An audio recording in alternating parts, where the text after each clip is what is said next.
Assalamualaikum warahmatullahi wabarakatuh. Perkenalkan, nama saya Sunandi dengan NIM J1B02310019 dari TEP1. Di sini saya akan mempresentasikan hasil kerja kelompok saya yang berjudul Perencanaan Sistem PLTS Off-Grid untuk Pertanian Desa Karangbaru. Mata kuliah Energi dan Listrik Pertanian. Adapun latar belakang dan potensi yang diangkat dari kelompok kami yaitu yang dimana Indonesia memiliki rata-rata energi matahari 4,8 kWh meter per hari. Ketergantungan pada PLN berbasis batu bara menghasilkan emisi yang tinggi. PLTS off-grid daerah pedesaan mengatasi mahalnya akses bahan bakar fosil. Integrasi solar cell mampu mengurangi ketergantungan energi konvensional hingga 100%. Adapun gambaran umum lokasi yang dimana nama usahanya sistem irigasi tetes dengan menggunakan komoditas cabai yang berlokasi di Desa Karangbaru, Wanasaba, Lombok Timur dengan luas lahan 5 are yang ketinggiannya mencapai 206 meter. Potensi surya pada Desa Karangbaru. Global Horizontal Internasional atau GHI mencapai 2126,8 kWh meter persegi dengan radiasi horizontal sangat melimpah.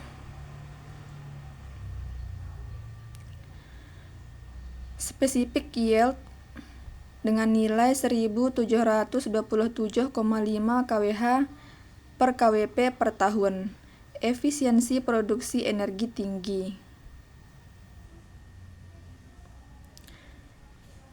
PSH dengan nilai 5,5 jam per hari.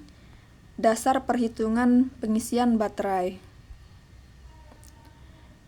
Dengan sudut kemiringan mencapai 10 derajat utara berdasarkan lintang 8,3 derajat lintang selatan. Analisis kebutuhan energi. Yang pertama ada pompa air DC dengan daya 750 watt, lama operasionalnya 4 jam dengan energi 3000 Wh. Yang kedua ada controller dengan daya 20 watt, lama operasionalnya 24 jam, energinya 480 Wh. Selanjutnya ada sensor tanah dengan daya 10 watt, lama operasionalnya 24 jam dengan energi 240 Wh. Yang terakhir ada solenoid palpe dengan daya 12 watt, lama operasionalnya 4 jam dengan energi 48 watt. Maka diperoleh total energi beban yaitu 3768 Wh per hari.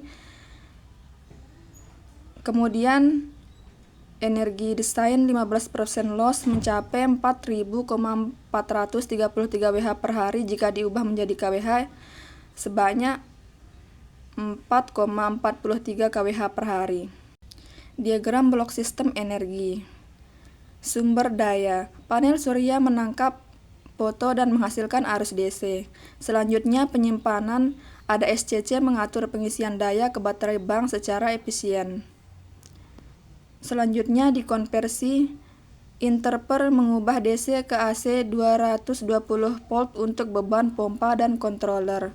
Outputnya sistem distribusi air tetes bekerja sesuai sensor tanah. Spesifikasi PP dan baterai.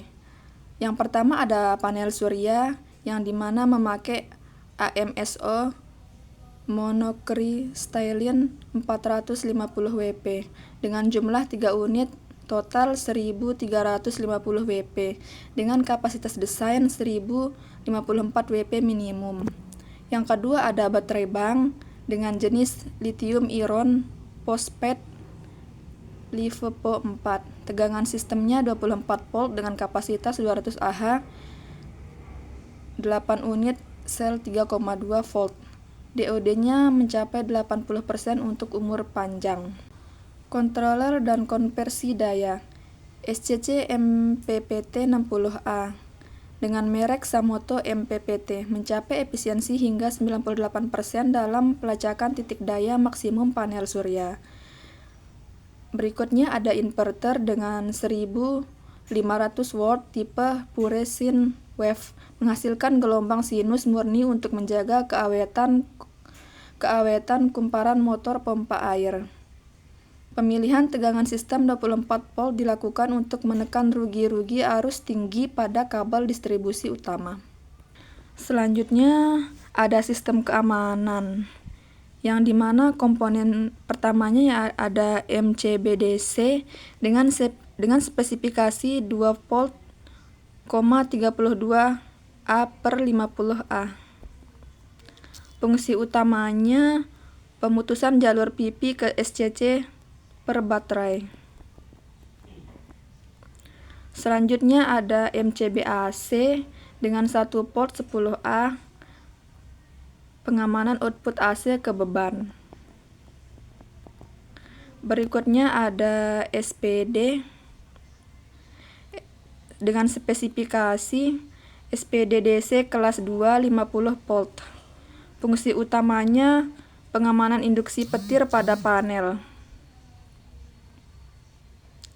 Komponen berikutnya ada PUSE ANL dengan spesifikasi 150A sampai 200A, berfungsi untuk pengamanan arus lebih kabel baterai. Komponen terakhir ada grounding dengan spesifikasi NYA 6 mm persegi kurang dari 5 ohm. Fungsi utamanya ada pelepasan arus gangguan ke tanah. Pada slide berikutnya ada estimasi biaya investasi atau RAB, yang dimana yang paling mahal ada panel surya sebanyak 3 unit dengan harga Rp5.400.000. Selanjutnya ada baterai dengan tipe LiFePO 4 dengan harga Rp3.864.000. Berikutnya ada SCC MPPT 60A dengan harga Rp1.883.000 dan komponen lainnya dengan harga Rp1.304.000. Jadi total investasinya ada Rp12.451.000. Titik balik modal atau BEP. Analisis pengamatan versus diesel. Sebelum ada PLTS, petani menggunakan genset diesel dengan biaya operasional Rp4.964.000 per tahun. Investasi PLTS sebesar Rp12.45 juta akan kembali hanya dalam waktu 2,5 tahun jika menggantikan operasional genset diesel sepenuhnya. Estimasi BEP terhadap tarif PLN R1 adalah 5,3 tahun.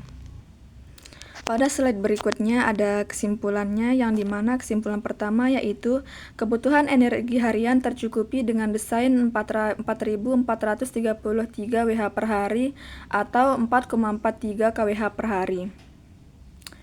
Sistem 24 volt dengan panel 1350 WP dan baterai 200 Ah memberikan otonomi sistem yang efektif.